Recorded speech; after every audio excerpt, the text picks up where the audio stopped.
أعوذ بالله من الشيطان الرجيم. بسم الله الرحمن الرحيم. فلما أحس عيسى منهم الكفر قال من أنصاري إلى الله قال الحواريون نحن أنصار الله آمنا بالله واشهد بأننا مسلمون ربنا آمنا بما أنزلت واتبعنا الرسول فاكتبنا مع الشاهدين ومكروا ومكر الله والله خير الماكرين.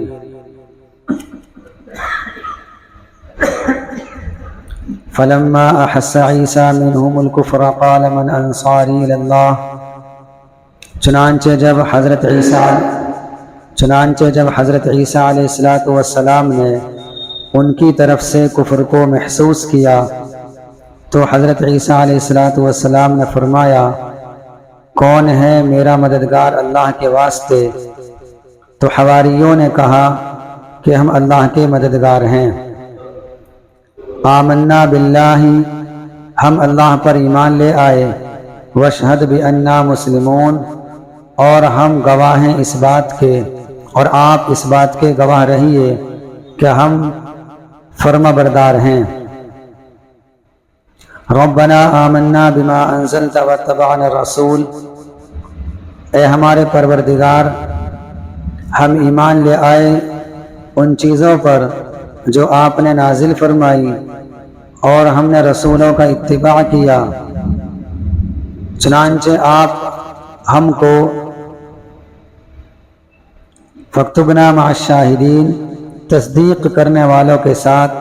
لکھ لیجئے۔ ومکروا ومکر اللہ،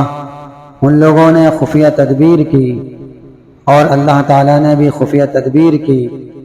اور اللہ تعالیٰ بہترین تدبیر کرنے والے ہیں۔ اس سے پہلے حضرت عیسیٰ علیہ السلام کا قصہ بیان کیا گیا تھا اور کچھ معجزات کے بارے میں بتایا گیا تھا۔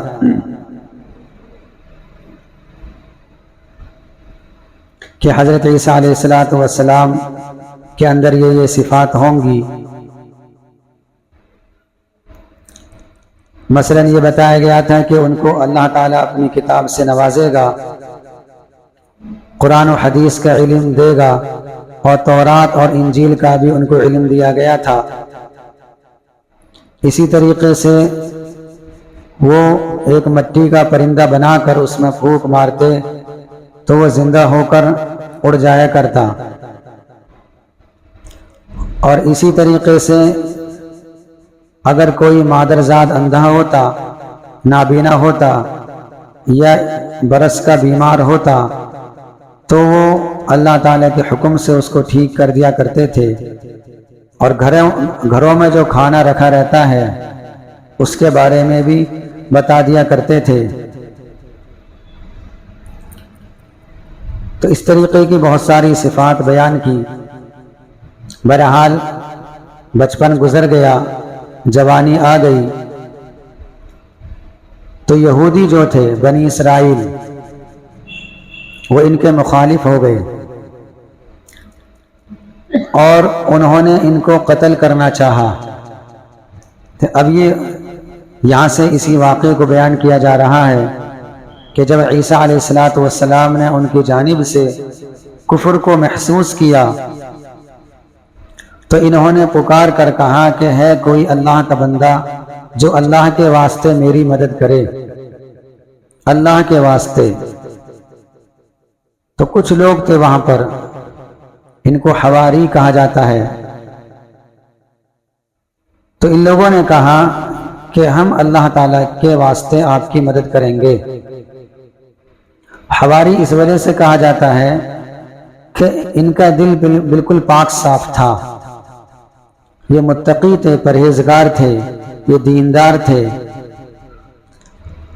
اور ان کی تعداد بھی بتائی گئی ہے۔ بہرحال کچھ لوگ تھے یہ، اور انہوں نے لبیک کہی اور حضرت عیسیٰ علیہ السلام کا ساتھ دیا، اور پھر یہ بھی فرمایا کہ ہم اللہ پر ایمان لے آئے اور آپ اس بات کے گواہ رہیے کہ ہم اللہ تعالیٰ کی اطاعت کرنے والے ہیں اور آپ کی فرمانبرداری کرنے والے ہیں۔ اور پھر اللہ تعالیٰ سے بھی دعا کی کہ اے ہمارے پروردگار، ہم ان تمام باتوں پر ایمان لاتے ہیں جو آپ نے نازل فرمائی، یعنی کتاب کے ذریعے سے تمام باتوں پر ہمارا ایمان ہے، اور ہم رسول کی اتباع بھی کرتے ہیں، یعنی حضرت عیسیٰ علیہ السلام کی فرمانبرداری ہم کرتے ہیں، ہم اتباع کرتے ہیں۔ تو اب آپ ہمیں تصدیق کرنے والوں کے ساتھ شمار کر لیجئے، یعنی جو اللہ اس کے رسول کی بات مانتے ہیں ان میں ہمارا شمار ہو جائے۔ لیکن جو بنی اسرائیل تھے، یہودی، چونکہ یہ مخالف تھے، ان لوگوں نے تدبیر کی اور حضرت عیسیٰ علیہ السلام کو ٹھکانے لگانا چاہا۔ تو اللہ تعالیٰ فرماتے ہیں وَمَكَرُوا وَمَكَرَ اللَّهُ، ان لوگوں نے تدبیر کی، اللہ نے بھی تدبیر کی۔ ظاہر سی بات ہے، مخلوق تدبیر کرے اور اللہ بھی تدبیر کرے تو اللہ تعالیٰ کی تدبیر کامیاب ہوگی، اور مخلوق ساری کی ساری مل کر بھی کسی کے خلاف تدبیر کرنا چاہے تو اس کی تدبیر ناکام ہی ناکام ہوگی۔ تو انہوں نے تدبیر کی اس طریقے سے کہ حضرت عیسیٰ علیہ السلام کو قتل کرنا چاہا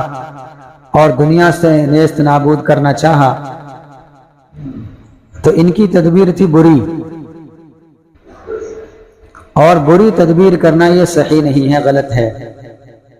اس کو بولتے ہیں مکر و فریب۔ اگر بری تدبیر ہو تو غلط اور ناجائز، اگر اچھی تدبیر ہو تو وہ صحیح ہے، قرآن و سنت کے مطابق ہو تو وہ تدبیر صحیح ہوتی ہے۔ وَمَكَرَ اللَّهُ، اور اللہ تعالیٰ نے تدبیر کی، اللہ تعالیٰ نے مکر کیا یعنی تدبیر کی، خفیہ تدبیر کی۔ کیا مطلب؟ اللہ تعالیٰ کی جو تدبیر ہے وہ حکمت کے موافق ہے، اور ایسی تدبیر کی اللہ تعالیٰ نے کہ قیامت تک کوئی بھی اس میں کمی نہیں نکال سکتا۔ واللہ خیر الماکرین، اسی وجہ سے کہا کہ اللہ تعالیٰ بہترین تدبیر کرنے والا ہے، اللہ تعالیٰ سے بڑھ کر کوئی تدبیر کرنے والا ہے ہی نہیں۔ تو انہوں نے تدبیر یہ کی تھی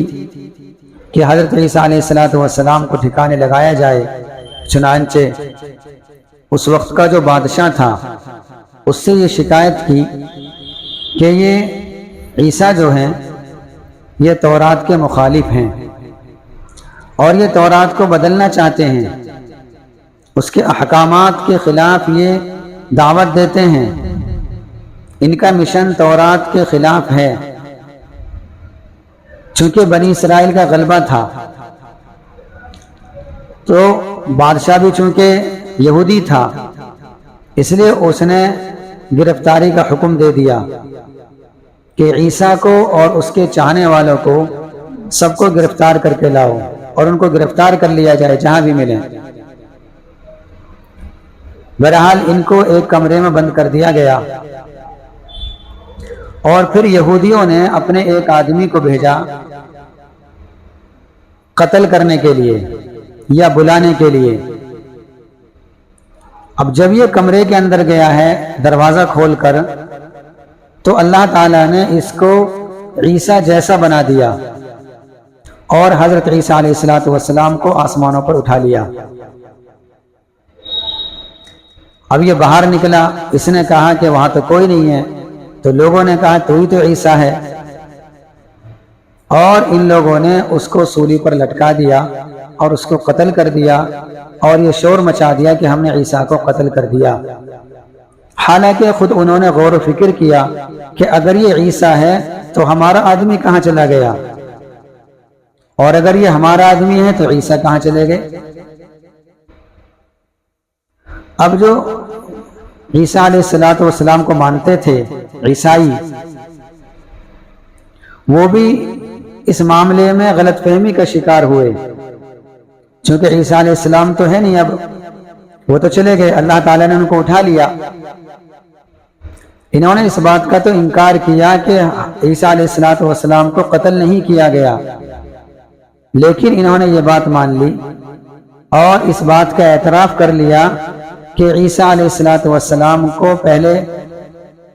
انہوں نے قتل کیا اور اس کے بعد پھر آسمانوں پر اٹھایا گیا، یعنی آسمانوں پر اٹھانے کے تو وہ قائل ہو گئے، لیکن ساتھ ساتھ یہ کہا پہلے قتل کیا، پھر اللہ نے ان کو زندگی دی اور پھر اللہ تعالیٰ نے ان کو آسمانوں پر اٹھایا۔ حالانکہ اللہ تعالیٰ نے قرآن کریم کے اندر ہی دوسری جگہوں پر صاف کہہ دیا وما قتلوہ وما صلبوہ ولکن شبہ لہم، ایک ہی آیت میں دونوں کا جواب دے دیا کہ نہ تو عیسیٰ علیہ السلام کو انہوں نے قتل کیا اور نہ ہی انہوں نے سولی دی۔ تو یہ تو ہوگی یہودیوں کی تردید، یہودیوں کو جواب ہو گیا، چونکہ یہودی کہا کرتے تھے کہ ہم نے عیسیٰ کو قتل کیا ہے، اور ولیکن شبہ لہم اس سے جواب دیا گیا ہے عیسائیوں کو، چونکہ ان کے اوپر معاملہ مشتبہ ہو گیا تھا، وہ شک میں پڑ گئے تھے، ان کا یہ خیال تھا کہ ان کو دوبارہ زندگی ملی ہے پھر آسمان پر اٹھائے گئے ہیں، ولیکن شبہ لہم، لیکن معاملہ ان پر مشتبہ ہو گیا، ایسا نہیں ہے، بلکہ نہ تو ان کو قتل کیا گیا نہ ان کو سولی پر لٹکایا گیا۔ دوسری جگہ ہے وما قتلوہ یقینا بل رفعہ اللہ الیہ، کہ ان کو بالیقین قتل نہیں کیا بلکہ اللہ تعالیٰ نے ان کو آسمانوں پر اپنے پاس بلا لیا، صاف الفاظ میں ہے کہ اپنے پاس بلا لیا۔ اتنی صراحت کے ساتھ اللہ تعالیٰ قرآن کریم میں وضاحت کر رہے ہیں، پھر بھی کچھ لوگ آ کر اپنا ہتھ گنڈا اپناتے ہیں اور دوسروں کو گمراہی کے دلدل میں پھنسانا چاہتے ہیں۔ یہ جو اگلی آیت آ رہی ہے، اس آیت کے ضمن میں جاوید احمد غامدی جو پڑوس ملک کا ہے، اس نے اس آیت کی تفسیر اتنی غلط کی ہے اور یوں کہا ہے کہ حضرت عیسیٰ علیہ السلام کو موت آ گئی، اب کوئی عیسیٰ نہیں آئے گا۔ قرآن کریم کہہ رہا ہے کہ وما قتلوہ وما صلبوہ ولکن شبہ لہم وما قتلوہ یقینا بل رفعہ اللہ الیہ، اس جیسی اور بھی آیتیں ہیں، لیکن اور احادیث میں صراحت کے ساتھ ہے عیسیٰ علیہ السلام قیامت کے قریب دنیا میں تشریف لائیں گے اور دنیا میں آنے کے بعد ان کا نزول ہوگا، پیدا نہیں ہوں گے، نزول ہوگا، آسمانوں سے ان کو اتارا جائے گا اور پھر تقریباً 40 سال دنیا میں رہیں گے، پھر ان کو موت آئے گی، ابھی موت نہیں آئی۔ اگلی آیت میں ہے انی متوفیکا، میں تم کو وفات دوں گا۔ اس سے وہ گمراہ ہوا ہے، خود بھی گمراہ ہوا، دوسروں کو گمراہ کر دیا۔ جب پورا مجمع ان کو قتل کرنا چاہ رہا ہے، چاروں طرف گھیرا بندی ہے، لوگوں نے گھیر رکھا ہے، اب عیسیٰ علیہ السلام پریشان ہوئے کہ میرا کیا ہوگا؟ ظاہر سی بات فطری چیز ہے، آدمی پریشان ہو جاتا ہے۔ تو اللہ تعالیٰ نے ایسے موقع پر یہ فرمایا کہ تمہیں گھبرانے کی ضرورت نہیں، تمہیں فطری موت آئے گی اور فی الحال میں تم کو اٹھا رہا ہوں۔ یہ ہے اس آیت کا صحیح ترجمہ کہ فی الحال میں تم کو اٹھا رہا ہوں اور تمہیں ان کے ہاتھوں سے نہیں مرنا، بلکہ انی متوفیکا، میں تم کو موت دوں گا، یعنی فطری طور پر تم کو موت آئے گی۔ وہ کب آئے گی؟ احادیث بتاتی ہیں، قرآن کریم بتا رہا ہے کہ قیامت کے قریب آئے گی موت۔ اگر یہاں پر یہ ترجمہ کیا جائے کہ میں تم کو اب موت دے رہا ہوں اور پھر اٹھا رہا ہوں، تو موت کے بعد تو آدمی جاتا ہی اللہ کے پاس، اس میں کہاں تسلی ہو گئی؟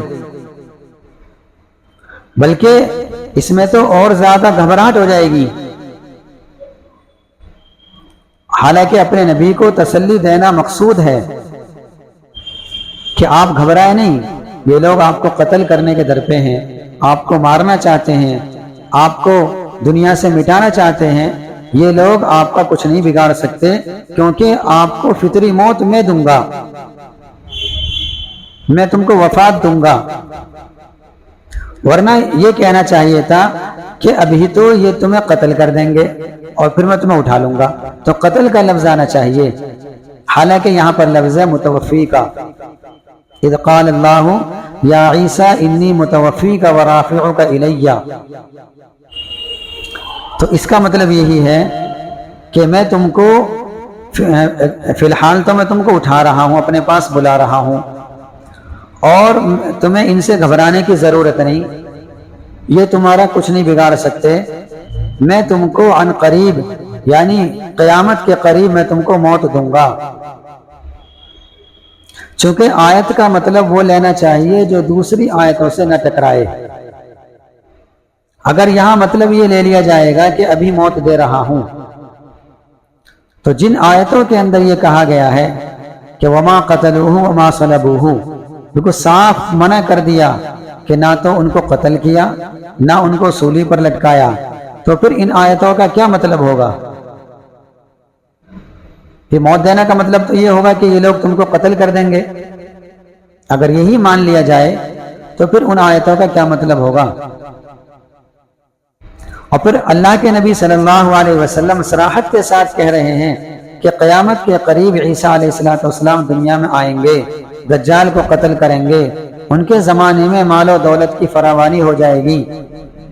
امام مہدی کے زمانے میں آئیں گے، فجر کی نماز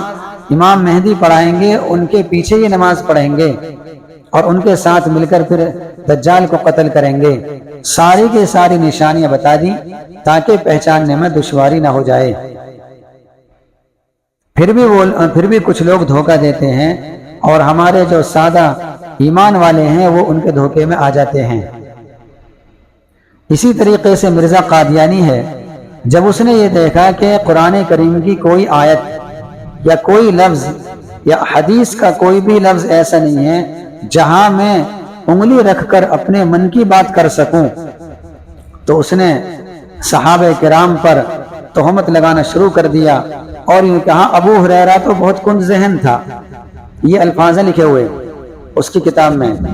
کہ ابو ہریرہ تو بہت زیادہ کند ذہن تھا۔ ایسی حضرت عبداللہ بن مسعود رضی اللہ تعالیٰ عنہ کے بارے میں بہت بھدے الفاظ کہے ہیں، یعنی جن صحابہ نے ایسی روایتیں نقل کی ہیں، بیان کی ہیں، ان کے بارے میں الٹی سیدھی گالیاں بکی ہیں اس نے، اور پھر اس نے نبوت کا دعویٰ کر دیا۔ پہلے مہدی کا دعویٰ کیا، پھر عیسیٰ کا دعویٰ کیا، اور پھر نبوت کا دعویٰ کر دیا۔ حالانکہ جس نبوت کا یہ دعویٰ کر رہا ہے، پہلے اس نے کہا کہ میں نبی تو نہیں ہوں لیکن مثیل نبی ہوں، یعنی نبی جیسا ہوں۔ کیا مطلب ہوا کہ یعنی یہ 2 نمبر کا نبی ہے، نبی تو نہیں ہے لیکن یہ 2 نمبری ہے۔ جب خود 2 نمبری ہے، اس کے باوجود اللہ کے نبی صلی اللہ علیہ وسلم کی شان میں گستاخی کر رہا ہے۔ اس نے یہ بھی کہا ہے کہ میرے جو ماننے والے ہیں وہ نبی کریم صلی اللہ علیہ وسلم کے زمانے میں لوگ جو ماننے والے تھے ان سے بہتر ہے میرے ماننے والے، اور سب سے بہتر میں ہوں، سارے انبیاء سے بہتر میں ہوں۔ اور اس نے یہ بھی کہا کہ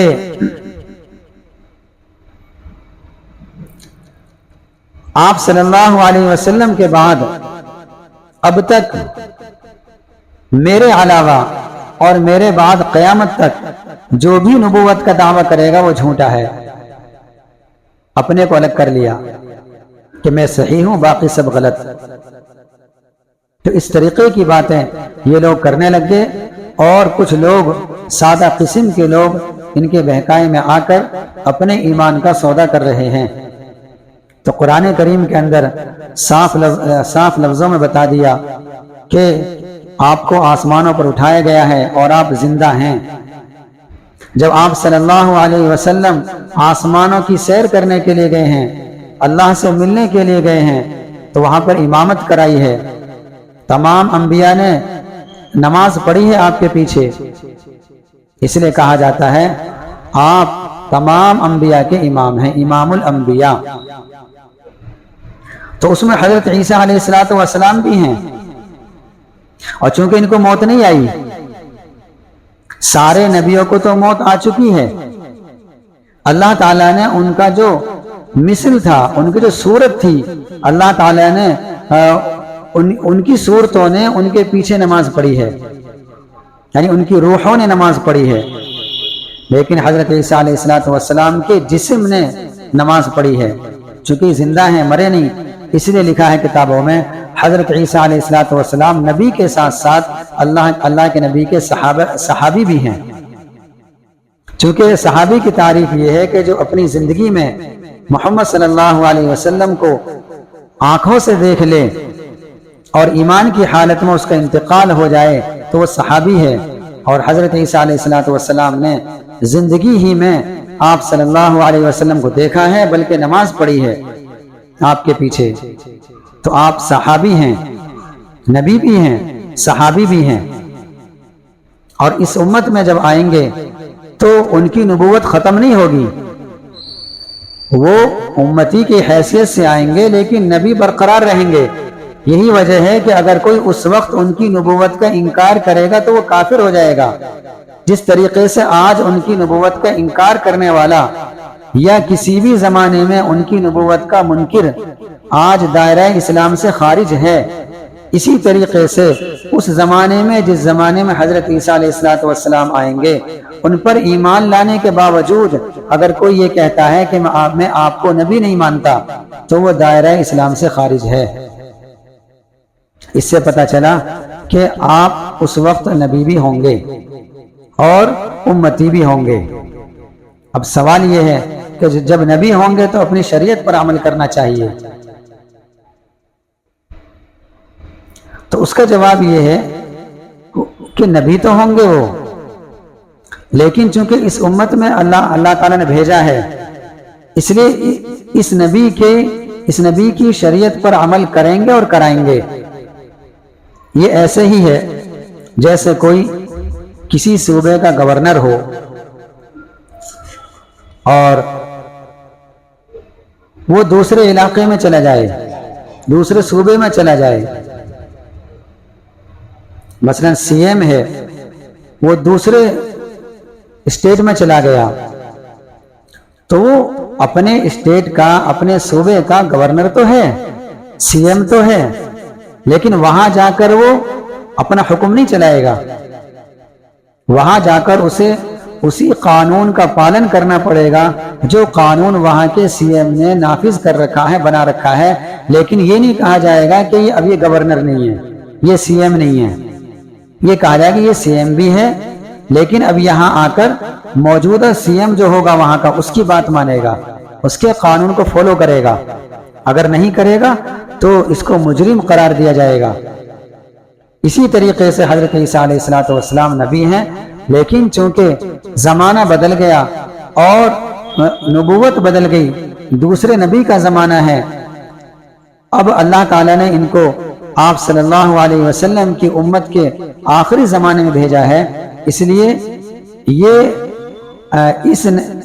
اس شریعت کے احکامات پر خود بھی عمل کریں گے اور دوسروں کو بھی کرائیں گے۔ تو خلاصہ یہ نکلا کہ حضرت عیسیٰ علیہ السلام کے بارے میں عقیدہ ہمیں کیا رکھنا چاہیے کہ حضرت عیسیٰ علیہ السلام دنیا میں تشریف لائے اور اللہ تعالیٰ نے ان کو آسمانوں پر زندہ اٹھا لیا، وہ ابھی بھی زندہ ہیں، اور قرب قیامت وہ تشریف لائیں گے، دمشق میں لائیں گے، دمشق کی جامع مسجد میں تشریف لائیں گے، فجر کے وقت تشریف لائیں گے، دو فرشتوں کے سہارے آئیں گے، روایت میں آتا ہے مینار پر سیڑھی لگائی جائے گی اور سیڑھی کے ذریعے سے پھر نیچے اتریں گے۔ اب یہ جو بظاہر ایسا لگتا ہے ایسا کیسے ہوگا، ایسے کیسے ہوگا، اتنی بڑی سیڑھی کہاں سے آئے گی؟ سارا انتظام اللہ کرے گا، چونکہ اللہ ہی کہلوا رہا ہے، اپنے نبی صلی اللہ علیہ وسلم سے اللہ ہی کہلوا رہا ہے۔ اللہ کے نبی صلی اللہ علیہ وسلم اپنی زبان سے، اپنی طرف سے کچھ نہیں کہتے، جو اللہ کا حکم ہوتا ہے وہی اللہ کے نبی فرماتے ہیں۔ تو حالات ایسے بن جائیں گے، سمجھ میں آئے یا نہ آئے، اس لیے ہمیں ماننا ہے اگر کوئی اس کے خلاف بات کرتا ہے تو وہ دائرہ اسلام سے خارج ہے۔ اس لیے ہمیں خود بھی ان چیزوں کو ذہن نشین کرنا ہے اور دوسروں کو بھی ہمیں صحیح بات بتانی ہے تاکہ دوسرے لوگ بھی اس غلط فہمی سے بچ جائیں۔ اللہ تعالیٰ عمل کرنے کی توفیق نصیب فرمائے۔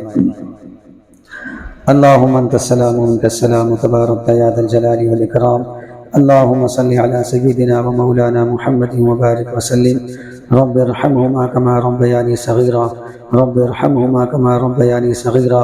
یا اللہ گناہوں کو معاف فرما، یا اللہ خطاؤں کو درگزر فرما، یا اللہ ہر خیر و بلائی ہمارے لیے مقدر فرما، یا اللہ ہمارے یہاں بیٹھنے کو قبول فرما، یا اللہ قرآن کریم کی صحیح سمجھ عطا فرما، یا اللہ شریعت کی صحیح سمجھ عطا فرما، ایک ایک سنت پر اخلاص کے ساتھ عمل کرنے کی توفیق نصیب فرما، یا اللہ علم اور اہل علم کی عظمت ہمارے دلوں میں پیدا فرما، یا اللہ شریعت کی یا اللہ ہمارے دلوں میں عظمت پیدا فرما، یا اللہ ہم سب کا خاتمہ ایمان پر فرما، یا اللہ جو ہم میں بیمار ہیں ان کو شفا عطا فرما، یا اللہ جو مرحومین ہیں یا اللہ ان کو یا اللہ ان کی مغفرت فرما، یا اللہ ان کے درجات بلند فرما، یا اللہ تمام مسلمانوں کی تمام پریشانیوں کو دور فرما، یا اللہ ملک میں امن و امان کا ماحول قائم فرما، پورے عالم میں امن و امان کا ماحول قائم فرما، یا اللہ ہم سب کا خاتمہ ایمان پر فرما۔ وصلی اللہ علی خیر خلقہ محمد وآلہ وصحبہ اجمعین برحمتک یا ارحم الراحمین۔